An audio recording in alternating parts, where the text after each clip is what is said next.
నమస్కారం ETV news కు స్వాగతం ముఖ్యాంశాలు 2020 ప్రపంచ కప్లో భారత్ సెమీస్ ఆశలు సజీవం ఉత్కంఠభరిత మ్యాచ్లో బంగ్లాదేశ్ పై ఒక్క పరుగు తేడాతో ధోనీ సేన విజయం తెలంగాణ అనుమతుల విధానానికి ప్రధాని కితాబు పారిశ్రామికవేత్తలకు ప్రోత్సాహకరంగా ఉందని సీఎస్ల వీడియో కాన్ఫరెన్స్లో వ్యాఖ్య తెలుగు రాష్ట్రాల్లో విజృంభిస్తున్న ఎండలు మరో 3 రోజులు కొనసాగనున్న వడగాలులు అప్రమత్తంగా ఉండాలని నిపుణుల సూచన నీటి పొదుపులో ఆదర్శంగా చౌటుప్పల్ గురుకుల పాఠశాల ఎక్కడా వృధా కాకుండా ఏర్పాట్లు ప్రతి బొట్టు సద్వినియోగం చేస్తున్న విద్యార్థినులు పంట కుంటలతో కరువు తరిమి కొడుతున్న రైతులు పండ్ల తోటలు మూగజీవాలకు సమృద్ధిగా నీరు స్ఫూర్తి రగిలిస్తున్న ప్రకాశం జిల్లా కర్షకులు ఢిల్లీ పంజాబ్ అసోంలకు ఉగ్ర ముప్పు పఠాన్కోట్ మీదుగా దేశంలోకి చొరబడిన తీవ్రవాదులు నిఘా వర్గాల హెచ్చరికలతో భద్రత కట్టుదిట్టం బ్రసెల్స్ దాడుల తర్వాత అదృశ్యమైన ఇన్ఫోసిస్ ఉద్యోగి వేదికే పనిలో నిమగ్నమైన విదేశాంగ శాఖ ఉగ్రవాదుల కోసం బెల్జియం పోలీసుల వేట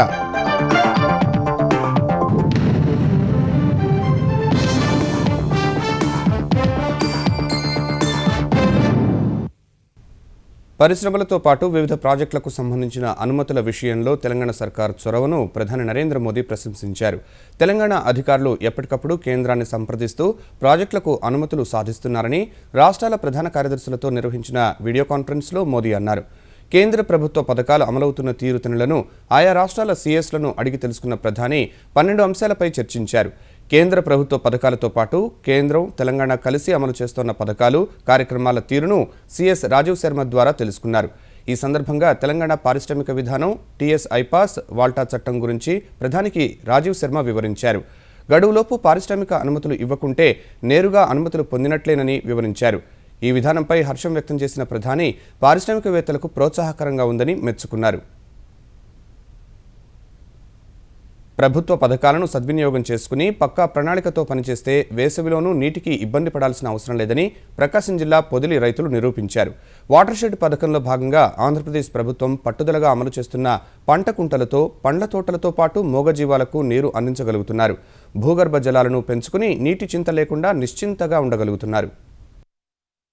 ఆంధ్రప్రదేశ్లోని ప్రకాశం జిల్లా పొదిలి మండలం కంభాలపాడు పంచాయతీ పరిధిలో 4000 ఎకరాలకు పైగా భూములున్నాయి. వాటిలో 3200 ఎకరాలు వ్యవసాయ భూములైన అధిక శాతం గుట్టలు ముళ్ల పొదలతో నిండిపోయాయి. కొన్ని భూముల్లో వర్షాధారంపైనే కంది, పత్తి, పొగాకు, మినుము పండిస్తున్నారు. పరిస్థితిని గుర్తించిన జిల్లా నీటి యాజమాన్య సంస్థ వాటర్ షెడ్ పథకాన్ని అందుబాటులోకి తెచ్చింది. ఫలితంగా ఆ ప్రాంత రూపురేఖలే మారిపోయాయి. ఒకప్పుడు ఎందుకు పనికిరాని భూములు పండ్ల తోటలతో కళకళలాడుతున్నాయి. సినార్డ్ స్వచ్ఛంద సంస్థ పర్యవేక్షణలో కంభాలపాడు పంచాయతీ పరిధిలోని 4 గ్రామాల్లో 650 ఎకరాల్లో రైతులు పండ్ల తోటలు సాగు చేస్తున్నారు. ఆంధ్రప్రదేశ్ ప్రభుత్వం ప్రతిష్టాత్మకంగా చేపట్టిన నీరు చెట్టు కార్యక్రమం ద్వారా వాటర్ షెడ్ పరిధిలోని రైతులు 84 నీటి గుంతలు నిర్మించుకుని లబ్ధి పొందుతున్నారు.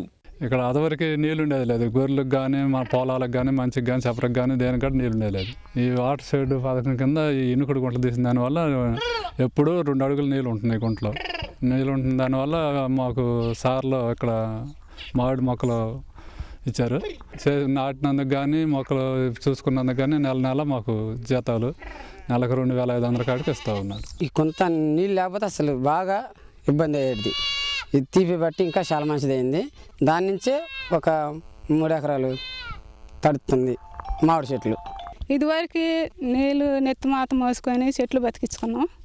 ఇప్పుడు సారాలు గుంటలు తీసిన కాడి నుంచి ఇక్కడ ఇంజిన్ తోటి పట్ల మీద పెట్టుకొని చెట్లకు పోసుకుంటున్నాం సార్. నీటి కుంటల్లో సమృద్ధిగా నీరు చేరడం వల్ల చుట్టుప్రక్కల మండలాల రైతులు 800 గొర్రెలను పోషించుకుంటున్నారు. వేసవిలోనూ వాటికి సమృద్ధిగా తాగునీరు పచ్చిక అందుతోందని ఆనందం వ్యక్తం చేస్తున్నారు. నీటి గుంతల తవ్వకంతో బోరు బావుల్లో సైతం నీటి మట్టం పెరిగింది. సంవత్సరం క్రితం తీసినవి మొన్న వర్షానికి ఫుల్ అయిపోయినాయి. ఫుల్ అయిపోయిన తర్వాత ఆ ఫుల్ అయిన నీళ్ళు ఒకసారి ఇంకిపోయినాయి.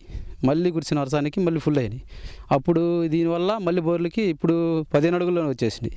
నిమ్మ చెట్లు ఇవన్నీ బాగా రైతుకి ఉపయోగపడుతుంది. ఏ గుంతలలో అయినా కానీ తీసిన గుంతలలో అంటల్లో నీళ్ళు ఉన్నాయి, తాగుతున్నాయి. మాకు కూడా సౌకర్యం బాగున్నది. మేము అందుకని ఇక్కడ ఆగిపోయాను. పంట కుంటలతో తమ ప్రాంతంలో కరువు ఛాయలు తొలగిపోయాయని కంభాలపాడు వాసులు ఆనందం వ్యక్తం చేస్తున్నారు. సరైన ప్రణాళికలతో ప్రతి నీటి బొట్టుని సద్వినియోగం చేస్తే నీటి కొరతను తీర్చవచ్చని తెలంగాణలోని ఓ గురుకుల పాఠశాల విద్యార్థినులు నిరూపిస్తున్నారు. అందుబాటులో ఉన్న కాస్త నీటిని ఎన్నో అవసరాలకు వినియోగిస్తూ నీటి పొదుపు, పునర్వినియోగంలో అందరికీ ఆదర్శంగా నిలుస్తున్నారు. నల్గొండ జిల్లా చౌటుప్పల్లోని బాలికల గురుకుల విద్యాలయం జల సంరక్షణ పద్ధతులతో నీటి వృధాను అరికడుతోంది. సుమారు 450 మంది విద్యార్థినులు చదువుకునే గురుకులంలో ఉన్న 2 బోర్లు ఎండిపోయి తీవ్ర నీటి ఎద్దడి తలెత్తింది. గ్రామ పంచాయతీ నుంచి నీటి సరఫరా లేకపోవడంతో పాఠశాలలో అన్ని అవసరాల కోసం సుమారు 6 ట్యాంకర్ల నీటిని నిత్యం కొనుగోలు చేస్తున్నారు. ట్యాంకర్కు 400 రూపాయల చొప్పున ఖర్చు చేస్తున్నారు. నీటి ఎద్దడి నుంచి బయటపడాలంటే పొదుపే మార్గమని భావించిన విద్యార్థులు 10 ఏళ్ల నుంచి ప్రతి చుక్కను సద్వినియోగం చేసే పనిలో పడ్డారు. ట్యాంకర్ల ద్వారా వచ్చిన నీటిని శుద్ధి చేసి తాగేందుకు, ఇతర అవసరాలకు వాడుతున్నారు. వాటిలో వృధా అనేది లేకుండా ఉపాధ్యాయుల పర్యవేక్షణలో చర్యలు చేపట్టారు. 2000 లీటర్ల వాటరు వేస్ట్ వాటర్ అవుతుంటాయి. వాటిలో మేము దాన్ని వేస్ట్ చేయకుండా డ్రమ్లలో పోసి దాన్ని టాయిలెట్స్కి యూజ్ చేస్తాం. మిగిలిన వాటర్ని ల్యాండ్స్లలో పోస్తాం. ఇంకో ప్యూరిఫైడ్ వాటర్ని, వాటిలో ఉన్న వాటర్ని చేతులు కడుక్కొని ఆ చేతులు కడుక్కున్న వాటర్ని కూడా వేస్ట్ చేయకుండా వెజిటేబుల్ ప్లాంట్స్కి పోస్తాము. మేము ఇక్కడ నేర్చుకున్నది ఏంటంటే ఒక డ్రాప్ కూడా వాటర్ వేస్ట్ చేయట్లేము. అందరు అలా వేస్ట్ చేయకుండా ఉండాలని కోరుకుంటున్నాం. పాఠశాల ప్రధానోపాధ్యాయులు, ఉపాధ్యాయులు పొదుపుపై విద్యార్థినులకు అవగాహన కల్పిస్తూ నీటి పొదుపే భవిష్యత్తుకు మేలిమలుపని వివరిస్తున్నారు.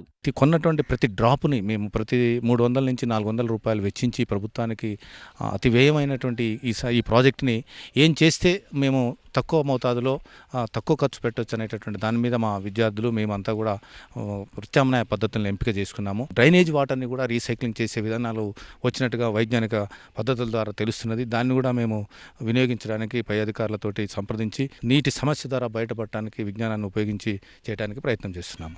10 years నుంచి కూడా వాటర్ ఇన్ఛార్జి నేనే ఉన్నానండి. ఇక్కడ ఎన్జీసీలో వాళ్ళని టీమ్స్ ఏర్పాటు చేసేసి ఆ టీమ్స్ ద్వారా వాటర్ని ఎలా సద్వినియోగం చేసుకోవాలి అనేసి వాళ్ళకు ఇన్స్ట్రక్షన్స్ ఇవ్వడం జరుగుతుంది. ప్రతి అమ్మాయి కూడా మా స్కూలు, మా వాటరు మేము చెట్లకు ఉపయోగించుకుంటాం అనేసి వాళ్ళు వేస్ట్ వాటర్ మొత్తము అలా ఉపయోగిస్తున్నారండి. పొదుపు బాట పట్టిన విద్యార్థులు వృధా నీటితో పండిస్తున్న తాజా కూరగాయలు, ఆకుకూరలు వారికి ఆరోగ్యాన్ని పెంపొందించడంతో పాటు అవసరాలను తీర్చుతున్నాయి. ప్రభుత్వ ఆసుపత్రుల్లోని అన్ని రకాల వైద్య పరీక్షలు జరిపేలా చర్యలు తీసుకోవాలని తెలంగాణ వైద్య ఆరోగ్య శాఖ మంత్రి లక్ష్మారెడ్డి అధికారులను ఆదేశించారు. కార్పొరేట్ ఆసుపత్రులకు ధీటుగా సర్కారీ ఆసుపత్రుల్లో వైద్య సేవలు అందించాలని స్పష్టం చేశారు. హైదరాబాద్ వెంగళరావు నగర్లోని ఇండియన్ ఇన్స్టిట్యూట్ ఆఫ్ హెల్త్ కార్యాలయంలో వైద్య ఆరోగ్య శాఖ అధికారులతో సమీక్ష నిర్వహించిన ఆయన బడ్జెట్లో వైద్య శాఖకు కేటాయించిన నిధులు, ప్రజా వైద్యం, బోధనాసుపత్రుల బలోపేతం వంటి అంశాలపై చర్చించారు. ప్రభుత్వాసుపత్రుల్లోనే వైద్య పరీక్షలు నిర్వహించేందుకు అవసరమైన యంత్ర సామగ్రి వివరాలు పంపాలని లక్ష్మారెడ్డి ఆదేశించారు. ఆసుపత్రి పరిసరాలు శుభ్రంగా ఉంచాలని, అవసరమైన మరమ్మతులు చేపట్టాలని సూచించారు. తెలంగాణలో అన్ని ఆసుపత్రులకు ఒకే రకమైన రంగు వేయాలన్నారు. బ్రసెల్స్ దాడుల సూత్రధారుల కోసం బెల్జియం పోలీసుల వేట కొనసాగుతోంది. ఆత్మాహుతి దాడికి పాల్పడిన వారిని గుర్తించిన దర్యాప్తు అధికారులు తప్పించుకున్న మరో తీవ్రవాది కోసం గాలిస్తున్నారు. ఐరోపా దేశాల్లో మరిన్ని దాడులు జరిగే అవకాశం ఉందని నిఘా వర్గాలు హెచ్చరికలతో అన్ని దేశాల్లో భద్రత కట్టుదిట్టం చేశారు. దాడుల తర్వాత బ్రసెల్స్లో కనిపించకుండా పోయిన బెంగళూరుకు చెందిన ఇన్ఫోసిస్ ఉద్యోగిని వెతికేందుకు భారత విదేశాంగ శాఖ విస్తృత ప్రయత్నాలు చేస్తోంది. బ్రస్సెల్స్లోని అంతర్జాతీయ విమానాశ్రయం మెట్రో స్టేషన్లో ఆత్మాహుతి దాడికి పాల్పడ్డ వారి గురించి ముమ్మర దర్యాప్తు జరుపుతున్న బెల్జియం పోలీసులు 2 సోదరులు, మరో 2 ఈ ఘాతుకానికి పాల్పడినట్లు తేల్చారు. బెల్జియం పౌరులైన Ibrahim El Bakraoui, Khalid El Bakraoui సోదరులే ఆత్మాహుతికి పాల్పడ్డారని గుర్తించారు. ఇబ్రహీంతో పాటు నజీం అనే మరో ఉగ్రవాది విమానాశ్రయంలో ఆత్మాహుతి దాడికి పాల్పడగా ఇబ్రహీం సోదరుడు ఖాలిద్ మెట్రో స్టేషన్లో తనను తాను పేల్చేసుకున్నట్లు గుర్తించారు. బాంబు సకాలంలో పేలకపోవడం వల్ల తప్పించుకున్న తీవ్రవాది కోసం గాలింపు కొనసాగుతోందని బెల్జియం అధికారులు తెలిపారు. ఇబ్రహీం బక్రోయితో పాటు మరో 2 విమానాశ్రయానికి తీసుకెళ్లిన టాక్సీ డ్రైవర్ ఇచ్చిన సమాచారం ఆధారంగా ఉగ్రవాదులు తలదాచుకున్న భవంతిలో దర్యాప్తు అధికారులు సోదాలు నిర్వహించారు. 15 కేజీల పేలుడు పదార్థాలను స్వాధీనం చేసుకున్నారు.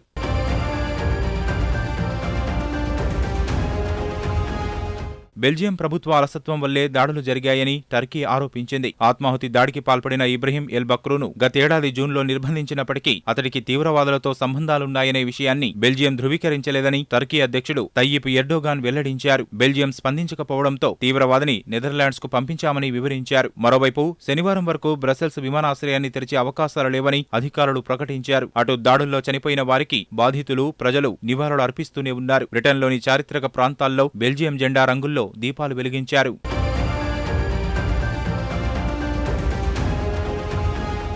బ్రసెల్స్లో ఉగ్రదాడుల తర్వాత బెంగళూరుకు చెందిన ఇన్ఫోసిస్ ఉద్యోగి రాఘవేంద్రన్ గణేష్ కనిపించకుండా పోయారు. రాఘవేంద్ర బెల్జియంలోని ఇన్ఫోసిస్ కార్యాలయంలో పనిచేస్తున్నాడు. ఆయన ఆచూకీ కనిపెట్టడం కోసం భారత దౌత్య అధికారులు చర్యలు చేపట్టారు. రాఘవేంద్రన్ స్నేహితులతో మాట్లాడుతున్నామని, అతని జాడ తెలియలేదని బెల్జియంలో భారత రాయబారి వెల్లడించగా అదే విషయాన్ని భారత విదేశీ మంత్రిత్వ శాఖ ధృవీకరించింది. దాడిలో గాయపడిన 2 జెట్ ఎయిర్వేస్ సిబ్బంది కోలుకుంటున్నట్లు విదేశాంగ శాఖ మంత్రి సుష్మా స్వరాజ్ ట్వీట్ చేశారు. ఐఎస్ను నాశనం చేయడమే తమ తొలి ప్రాధాన్యమని అమెరికా ప్రకటించింది. అర్జెంటీనా పర్యటనలో ఉన్న ఒబామా ఐఎస్ను నాశనం చేసే వరకు విశ్రమించమని ప్రతినబూనారు. మరోవైపు అమెరికా విమానాశ్రయాలు, రవాణా వ్యవస్థలో భద్రతను కట్టుదిట్టం చేశారు. ఐరోపా దేశాల్లో దాడులు చేసేందుకు 400 మంది ఉగ్రవాదులకు ఐఎస్ శిక్షణను ఇచ్చిందని ఐరోపా, ఇరాక్ నిఘా వర్గాలు హెచ్చరించాయి. శిక్షణ పొందిన ముష్కరులంతా ఐరోపాలోనే ఉన్నారని, ఆయా దేశాలన్నీ మరింత అప్రమత్తంగా ఉండాలని హెచ్చరించాయి. తెలుగు రాష్ట్రాల్లో మరో 3-4 రోజులు వడగాలుల తీవ్రత కొనసాగుతుందని భారత వాతావరణ విజ్ఞాన విభాగం నిపుణులు అంచనా వేస్తున్నారు. దశాబ్ద కాలంలో పోల్చుకుంటే ఈ ఏడాది వేసవి ఆరంభంలోనే భద్రాచలంలో 42.8, అనంతపురంలో 42.7 డిగ్రీల గరిష్ట ఉష్ణోగ్రత నమోదైంది. వాతావరణ మార్పుల దృష్ట్యా రాబోయే రోజుల్లో మరింత అధిక ఉష్ణోగ్రతలు నమోదయ్యే సూచనలున్నాయని నిపుణులు చెబుతున్నారు. ఆకాశం నిర్మలంగా ఉండటం, మేఘాలు లేకపోవడం వల్ల క్రమంగా 2 నుంచి 4 డిగ్రీల ఉష్ణోగ్రతలు పెరిగే సూచనలు కనిపిస్తున్నాయని వెల్లడించారు. పెరుగుతున్న ఉష్ణోగ్రతల దృష్ట్యా ప్రజలు అప్రమత్తంగా ఉండాలని సూచిస్తున్నారు. ఈ ఉష్ణోగ్రతలు మరొక 2-3 రోజుల వరకు కూడా ఇదే స్థాయిలో కొనసాగి తర్వాత కొంత మార్పు వచ్చే అవకాశం ఉంది. ఇటు రాయలసీమలో బాగా హాట్ డే కండిషన్స్ కంటిన్యూస్గా ప్రివైల్ అయ్యి ఉండే. ఇటు తెలంగాణలో కూడా ఖమ్మం గత 2 రోజుల నుంచి ఖమ్మంలో కూడా సాధారణంగా 5 డిగ్రీలు ఎక్కువగా నమోదవుతుంది. అక్కడ కూడా మన హీట్ వేవ్ కండిషన్స్ ఉన్నాయి. తెలంగాణ, ఆంధ్రప్రదేశ్, రాయలసీమ 3 ప్రాంతాల్లో కూడా హీట్ వేవ్ అంటే వడగాల్పుల ప్రభావం, వడగాల్పుల హెచ్చరిక కూడా ఆల్రెడీ జారీ చేశాం. జీవోలకు సంబంధించిన వెబ్సైట్ను ఎప్పట్లోగా పునరుద్ధరిస్తారో తెలపాలని తెలంగాణ ప్రభుత్వాన్ని హైకోర్టు ఆదేశించింది. ప్రభుత్వ ఉత్తర్వులకు సంబంధించిన వెబ్సైట్ను గత నెల నుంచి తెరాస సర్కారు మూసివేసిందని ఆరోపిస్తూ కాంగ్రెస్ నేత శ్రవణ్ కుమార్ హైకోర్టును ఆశ్రయించారు. సర్కారు చర్య సమాచార హక్కు చట్టానికి పూర్తి విరుద్ధమని శ్రవణ్ తరపు న్యాయవాది వాదించారు. ప్రజాస్వామ్యంలో పారదర్శకత కోసం ఉత్తర్వులు ప్రజల ముందు ఉంచాల్సిన అవసరం ప్రభుత్వంపై ఉందన్నారు. వెబ్సైట్లో లోపాలను సరిదిద్దుతున్నామని, కొంతకాలం మాత్రమే ప్రజలకు అందుబాటులో ఉండదని తెలంగాణ ప్రభుత్వ ఐటీ శాఖ తరపున న్యాయవాది నజీబ్ ఖాన్ న్యాయస్థానానికి తెలిపారు. వెబ్సైట్ ఎంతకాలంలో అందుబాటులోకి తెస్తారో చెప్పాలని తెలంగాణ ప్రభుత్వాన్ని ఆదేశించిన హైకోర్టు విచారణను సోమవారానికి వాయిదా వేసింది. ఆంధ్రప్రదేశ్ సంస్కృతి సంప్రదాయాల్లో భాగమైన కళలు, కళాకారుల ప్రోత్సాహకానికి అనేక చర్యలు తీసుకుంటున్నామని ఆంధ్రప్రదేశ్ సాంస్కృతిక శాఖ మంత్రి పల్లె రఘునాథరెడ్డి తెలిపారు. పశ్చిమ గోదావరి జిల్లా ఏలూరులో హిందూ యువజన సంఘం 111వ వార్షికోత్సవంలో పాల్గొన్న ఆయన హిందూ యువజన సంఘం స్వాతంత్ర్య ఉద్యమంలో కీలక పాత్ర వహించిందన్నారు. ఈ సందర్భంగా వివిధ రాష్ట్రాలకు చెందిన కళాకారులను మంత్రి సత్కరించారు. కళాకారులకు తగిన ప్రాతినిధ్యం ఇవ్వాలి, ఈ కళారంగాన్ని కాపాడుకునే ఆలోచన చేత అనేక రకమైన కార్యక్రమాలు నిర్వహిస్తున్నాం. తెలుగు జాతి యొక్క కీర్తి ప్రతిష్టలను ఎవరైతే ఇనుమడింపజేశారో అటువంటి మహానుభావుల యొక్క పుట్టినరోజు పండుగలు రాష్ట్ర పండుగలుగా నిర్వహించడమే కాకుండా తెలుగు సంస్కృతి ప్రతిబింబించే విధంగా జరిగే ఉత్సవాలు కూడా నిర్వహిస్తున్నాం. లలిత కళా అకాడమీ, సంగీత నాటక అకాడమీ, సాహిత్య అకాడమీలు ఏర్పాటు చేసి ఈ కళలను 3 పువ్వులు 6 కాయల అభివృద్ధి చెందించాల ఆలోచనతో ఉన్నాం. రాజకీయాల్లో ఉండే వ్యక్తులకు వ్యక్తిత్వం, విశ్వసనీయత ఉండాలని ఆంధ్రప్రదేశ్ ప్రతిపక్ష నేత జగన్మోహన్ రెడ్డి వ్యాఖ్యానించారు. ముఖ్యమంత్రి చంద్రబాబు ఎన్నికల వాగ్దానాలను విస్మరించారని ఆరోపించారు. నెల్లూరులో వైకాపా కార్యకర్తల సమావేశంలో పాల్గొన్న జగన్ తాను కాంగ్రెస్ నుంచి బయటకు వచ్చినప్పుడు ఇద్దరమే ఉన్నామని, ఈరోజు ఆ సంఖ్య 67 మంది శాసనసభ్యులకు చేరిందని పేర్కొన్నారు. పార్టీని కొందరు వీడినా వచ్చిన నష్టం ఏమీ లేదన్నారు. ఇవాళ చంద్రబాబు నాయుడు గారు కూడా చేయాల్సింది ఏమిటి అని అంటే తన పాలనలో మెరుగుపడడం, తాను ఎన్నికలకు ముందు ఇచ్చిన హామీలను, మాటను నిజం చేయడం. ఎన్నికలకు ముందు అబద్ధాలు చెప్పి రైతులను మోసం చేశాడు, డ్వాక్రా అక్క చెల్లెమ్మలను మోసం చేశాడు, చదువుకుంటున్న పిల్లలను కూడా వదిలిపెట్టకుండా మోసం చేశాడు. కులం పేరు మీద మోసం చేసిన వ్యక్తి ఎవరైనా ఉంటారు అని అంటే అది చంద్రబాబు నాయుడు గారు. ఆంధ్రప్రదేశ్లో రాజ్యాంగ విరుద్ధంగా కాపులను బీసీల్లో చేరిస్తే ప్రతిఘటిస్తామని బీసీ సంక్షేమ సంఘం జాతీయ అధ్యక్షుడు ఆర్ కృష్ణయ్య గుంటూరులో హెచ్చరించారు. రిజర్వేషన్ల పరిరక్షణకు బీసీలు సంఘటితంగా పోరాడాలని పిలుపునిచ్చారు. కాపులను బీసీల్లో చేరిస్తే విద్య, ఉపాధి రంగాల్లో బీసీల ప్రయోజనాలు దెబ్బతింటాయని ఆందోళన వ్యక్తం చేశారు. ఇప్పటికే అనేక రంగాల్లో ఒక చీఫ్ మినిస్టర్ తప్ప కేంద్ర మంత్రులు అయ్యారు, ఎంపీలు అయ్యారు, ఎమ్మెల్యేలు అయ్యారు. వాళ్ళ జనాభాకు మించినటువంటి ప్రాతినిధ్యం ఉంది. ఇంకా వాళ్ళ అభివృద్ధి కోరుకోవడంలో తప్పులేదు, అభివృద్ధికి మేము సహకరిస్తాం. కానీ మా వాటా మా నోటికాడి అన్నం ముద్దలు లాక్కోవడానికి ప్రయత్నం చేస్తే మాత్రము ఎట్టి పరిస్థితులు ఒప్పుకునేది లేదు. ఏది జరిగినా కాపులను కానీ ఇతర అభివృద్ధి చెందిన కులాలను కానీ బీసీ జాబితాలో కలపాలంటే ఇది రాజకీయ నిర్ణయం కారాదు. సరకు రవాణా కారిడార్ల ఏర్పాటుతో గూడ్స్ రైళ్లు కాలమాన పట్టికకు అనుగుణంగా నడిచేలా చర్యలు తీసుకుంటున్నట్లు కేంద్ర రైల్వే శాఖ సహాయ మంత్రి మనోజ్ కుమార్ సిన్హా తిరుపతిలో తెలిపారు. తిరుమల శ్రీవారిని దర్శించుకున్న ఆయన 2020 నాటికి పూర్తి స్థాయిలో సమయానికి నడిచేలా చర్యలు తీసుకుంటామన్నారు. గత ఏడాదితో పోలిస్తే ఆంధ్రప్రదేశ్కు 27% నిధులు అదనంగా కేటాయించామన్న ఆయన కొత్తగా 3 ప్రాజెక్టులు మంజూరు చేశామన్నారు.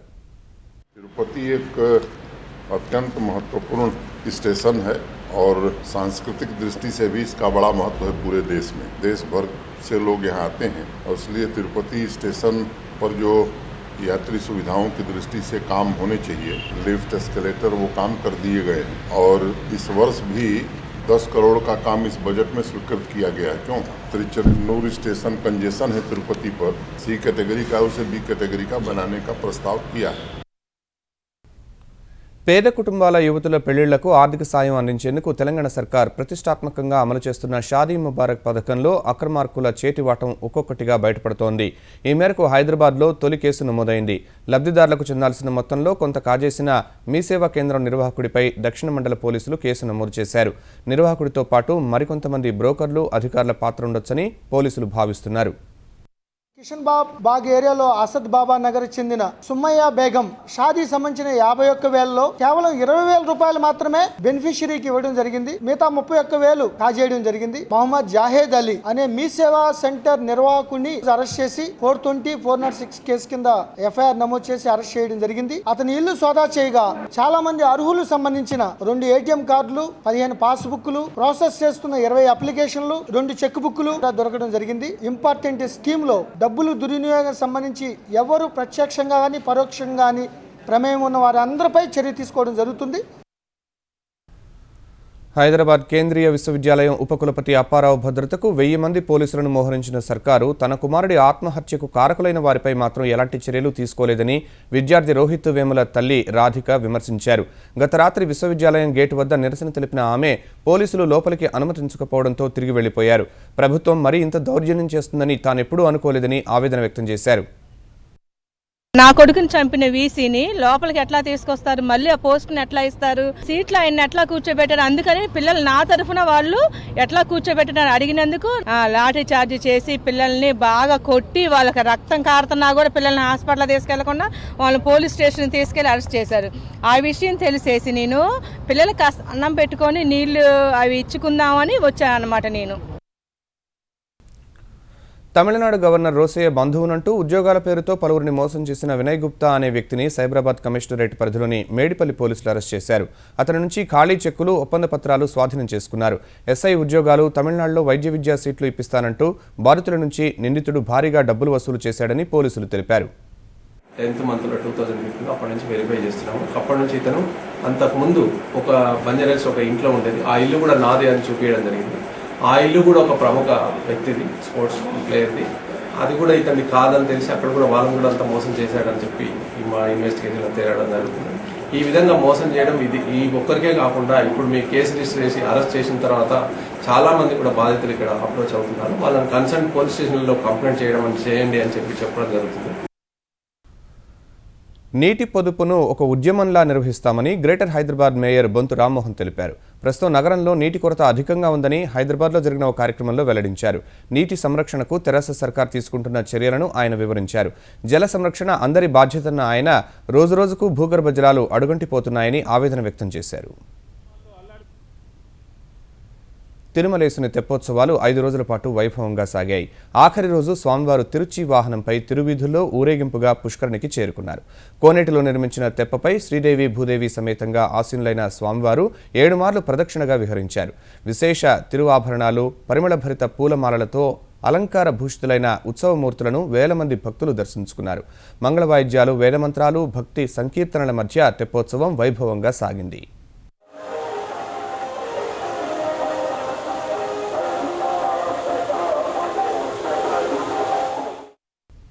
పాకిస్తాన్ అమెరికన్ ఉగ్రవాది డేవిడ్ కాల్మన్ హెడ్లీ ముంబై పేలుళ్లకు 2 ఏళ్ల ముందు వరకు లష్కరే తోయిబాకు భారీగా విరాళాలిచ్చినట్లు తెలిపాడు.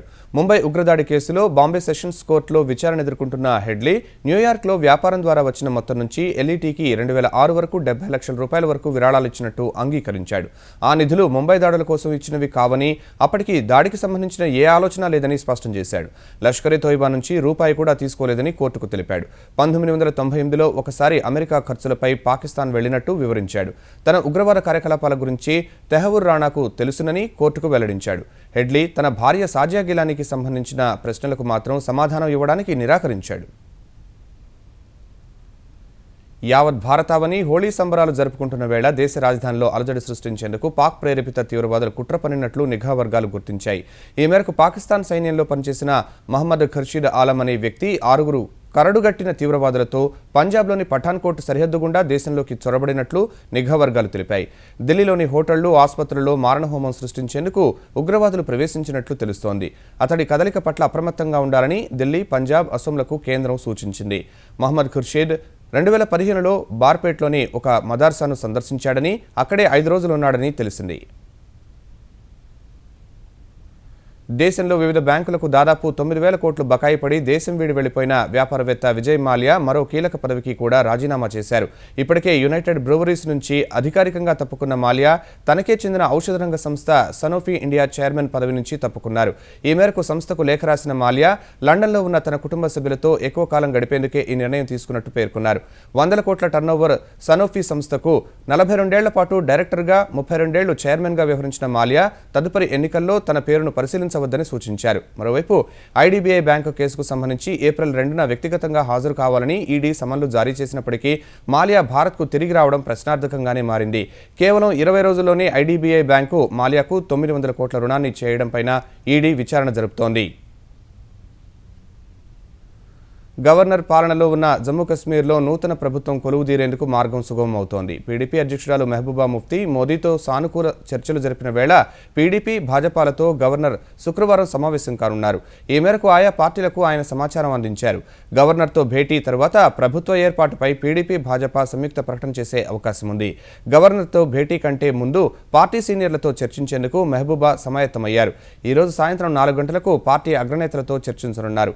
వారి అభిప్రాయం పరిగణలోకి తీసుకుని శుక్రవారం గవర్నర్తో సమావేశమవుతారు. ముఫ్తీ మహమ్మద్ సయీద్ మరణానం తర్వాత వెంటనే ప్రభుత్వ ఏర్పాటుకు పీడీపీ ఆసక్తి చూపించకపోవడంతో జనవరి 8 నుంచి జమ్మూ కశ్మీర్లో గవర్నర్ పాలన అమల్లోకి వచ్చింది. 38 దేశాలకు వ్యాపించి ఎంతో మంది పసివాళ్ల ప్రాణాలతో చెలగాటమాడుతున్న జికా వైరస్ను అడ్డుకునేందుకు ఈ ఏడాది చివరి నాటికి టీకా సిద్ధమయ్యే అవకాశం ఉందని ప్రపంచ ఆరోగ్య సంస్థ ప్రకటించింది. ప్రపంచవ్యాప్తంగా 30 కంపెనీలు ఈ వైరస్ వ్యాప్తిని నిరోధించేందుకు దాదాపు 14 రకాల వ్యాక్సిన్లు కనుగొనే పనిలో ఉన్నాయని సంస్థ వెల్లడించింది. అమెరికా, ఫ్రాన్స్, బ్రెజిల్తో పాటు భారత్లో కూడా జికా వైరస్ నిరోధక టీకాను కనుగొనే ప్రాజెక్టులు చురుగ్గా సాగుతున్నాయని ప్రకటించిన WHO ఈ ఏడాది చివరి నాటికి కొన్ని ప్రాజెక్టులు ప్రయోగ దశకు చేరుకుంటాయని అభిప్రాయపడింది. అయితే జికా వైరస్ వ్యాప్తిని అరికట్టేందుకు మరికొన్నేళ్ల పాటు ప్రయోగాలు చేయడం అత్యవసరమని భావించిన సంస్థ జికా వ్యాప్తి మానవాళి మనుగడకు పెనుముప్పుగా మారుతోందని ప్రకటించింది. బ్రెజిల్లో వెలుగులోకి వచ్చిన ఈ వైరస్ కొన్ని రోజుల వ్యవధిలోనే మరిన్ని దేశాలకు పాకిపోవడంతో ప్రపంచవ్యాప్తంగా ఆరోగ్య అత్యవసర పరిస్థితిని విధించారు. ఈటీవీ న్యూస్ సమాప్తం. నమస్కారం.